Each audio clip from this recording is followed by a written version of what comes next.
Assalamu alaikum. Welcome back to the 5 Before 5 podcast, where every week I share 5 insights drawn from Western thinkers and the beautiful Islamic tradition. And for this podcast, I read out my weekly newsletter. This week's is entitled, the 20th version of 5 Before 5 is The Life-Changing Impact of a Gap Year.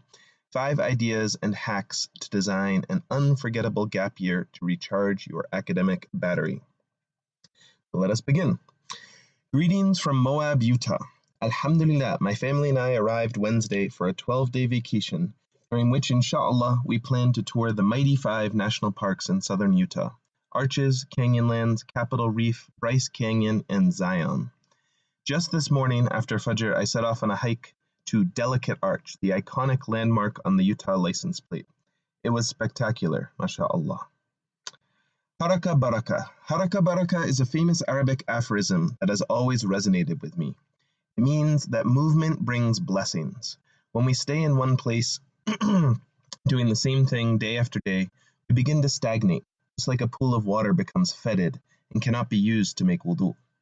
One of the ways to get out of these ruts and avoid stagnation is simply to start moving. While this can be as simple as going for a walk in your neighborhood, the apex of movement, at least for me, is travel. Wanderlust hit me hard and early, thanks to some incredible trips my parents took me on during my formative years. Whether it was driving across the country to a dude ranch in Montana, visiting Stonehenge and Stratford-upon-Avon in England, or scrambling up scree slopes at Glacier National Park, our annual trips were one of the highlights of my childhood.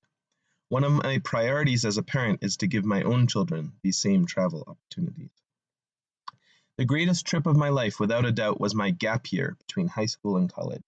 This experience, highlights of which I will share below, had a profound impact on the trajectory of my life, and I want to dedicate this week's FBF to exploring the benefits of gap years. Gap years are big in England and across Europe. They are a bit less common here in the States, and I think that is a real shame.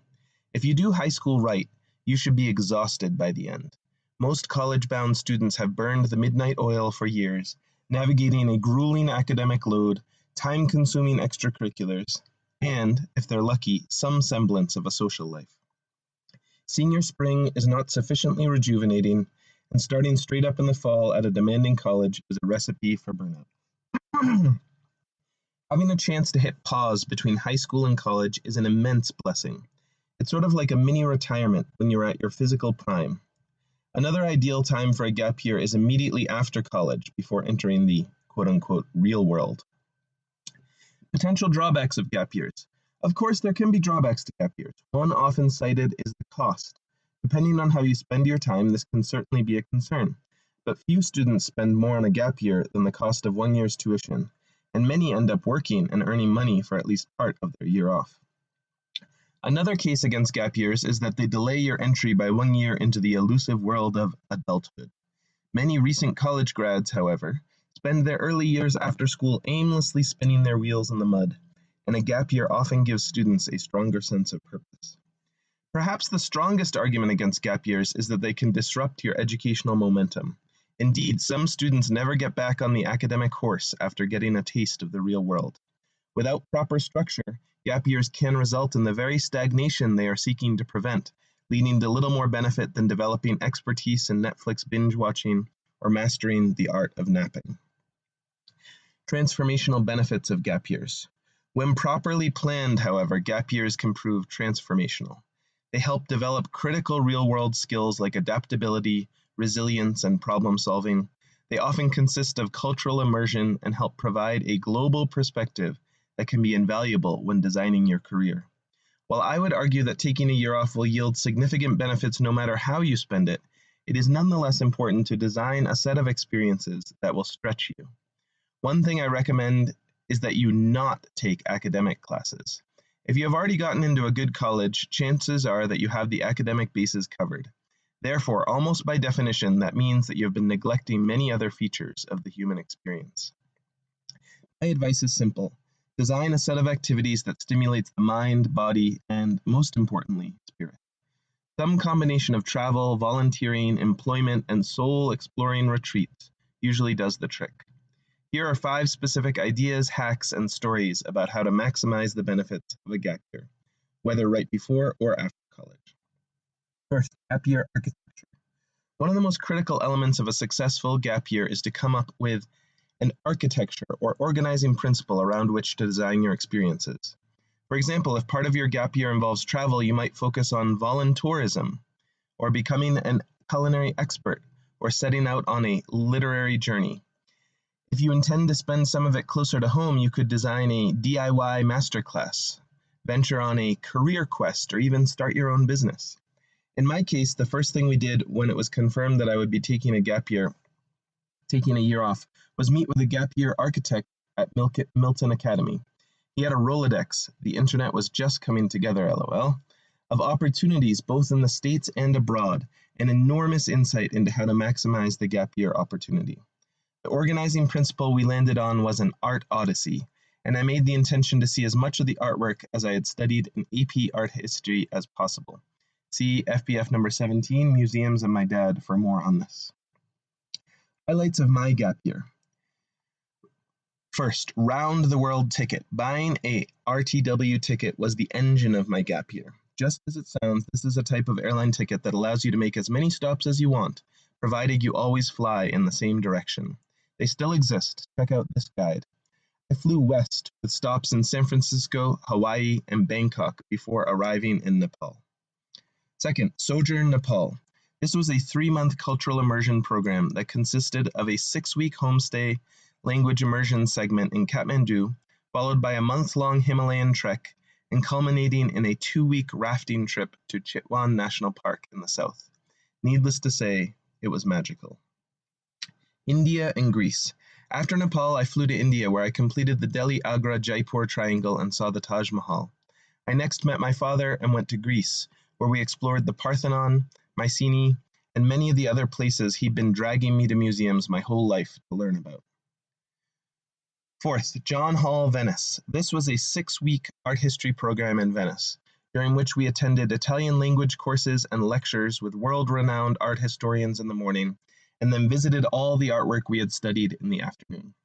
We would get lost in the serpentine alleys and canals, and once, tragicomically, killed a pigeon in Piazza San Marco with an errant frisbee throw. I brought my own kids to experience the magic of Venice at this time last year. And finally, Eurail Pass and backpacking in Europe. The final 3 months of my gap year consisted of backpacking throughout Europe by purchasing a Eurail Pass, sort of a land-based RTW ticket that allows unlimited travel in Europe. I visited Florence, Rome, Sicily, Monaco, Nice, Paris, Bruges, Amsterdam, Prague, Warsaw, and more, including a haunting trip to Auschwitz.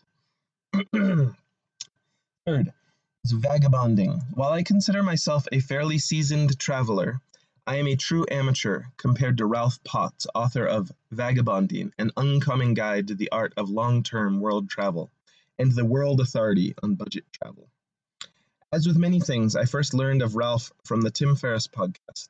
He has done 3 episodes, number 41 and 42, called Travel Tactics, Creating Time Wealth and Lateral Thinking, and number 624, The Vagabond's Way, Tactics for Immersive Travel, Pilgrimages and Psychogeography, Falling Upward, and more. All are worth a listen if you want to really up your travel game. Potts encourages readers to embrace the mindset of a vagabond, someone who seeks meaningful connections with locals, immerses themselves in different cultures, and values experiences over possessions. He emphasizes the transformative power of travel, the importance of embracing uncertainty, arguing that these are the moments that often result in the most memorable and life-changing experiences. Fourth, spiritual immersion. I think gap years are especially important for Muslim teenagers, whether it involves memorizing the Quran, spending time fi sabilillah with the Tablighi Jamaat, or a deep dive into the Arabic language. A year devoted to spiritual development can yield everlasting fruits. Over the past few years, there has been an explosion of 1-year Muslim spiritual enrichment programs designed to deepen one's connection with Islam and build a dini foundation for life. While I am sure they all provide significant benefit, I have seen the transformative effect of 3 programs in particular. First, Tayseer Seminary in Knoxville, Tennessee. Two ANA students have spent a life-changing year here, studying under my brother-in-law, Sheikh Hassan Lashab, my former CASA classmate, Dr. Michael Dan, and the remarkable Ustada Zainab Ansari. Second is Qasid Institute in Amman, Jordan. Qasid is the gold standard when it comes to Arabic immersion programs, and one year there will dramatically improve your ability to understand the Quran and Hadith in their original language. And third, Tanweer Intensive at Dar es Salaam in Chicago. This one-year Arabic and Islamic studies program promotes religious literacy. It promises that you will have love for Islam radiating from within your souls, permeating your thoughts and actions, and opening your hearts to your true purpose. And finally, number 5, the Gap Year Cousins Study Abroad. For those who can't convince their parents to allow them to take a full gap year, I highly encourage all college students to consider taking advantage of Gap Year's first cousin, Study Abroad programs. While this option is more emphasized at some universities than others, nearly all offer some form of study abroad. Unlike Gap Year programs, there's typically formal academic study attached to these programs, usually at accredited international universities. I spent my junior spring at the American University of Cairo studying Arabic and even taking a course on legal maxims, al-Qawa'id al-Fiqhiyya, with a professor from Azhar University. I credit my time in Egypt with my second conversion to Islam, when I decisively decided to devote myself to the Deen for life. My wife spent her entire junior year in Florence, Italy, the highlight of her college career at Tufts. This experience is one of the things that first drew me to her during our courtship. I hope that this newsletter has helped convince reluctant parents and students of the myriad benefits of gap years. When I finally arrived back home after 9 months on the road in June of 1997, I came armed with experiences and exposures to different worldviews that have continued to inform me to this day. I was infinitely more prepared and mentally fresh to throw myself into my freshman year at Harvard. May Allah bring you all many of the same benefits. Ameen. And that concludes this week's 5 Before 5. Jazakallah khair for listening. Assalamu alaikum wa rahmatullahi wa barakatuh.